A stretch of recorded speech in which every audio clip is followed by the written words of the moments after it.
Hello everyone, how are you doing? This is MD Tech here with another quick tutorial. In today's tutorial, I'm going to show you guys how to download the Facebook app on your Windows 11 computer.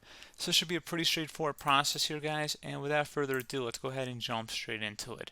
So all you have to do is open up the Microsoft Store, whether you want to select the taskbar icon or go through the search icon. Looks like a little magnifying glass.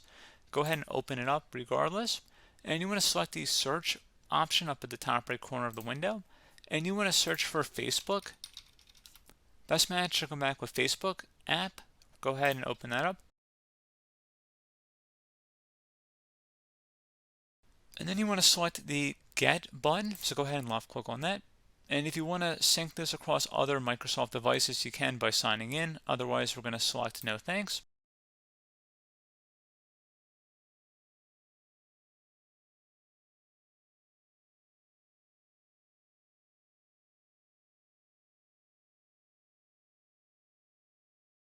And once that's done, you can go ahead and launch the Facebook app, and then it'll give you the option to sign in. And that's pretty much it, guys. So, as always, thank you for watching this brief tutorial. I do hope I was able to help you out, and I do look forward to catching you all in the next tutorial.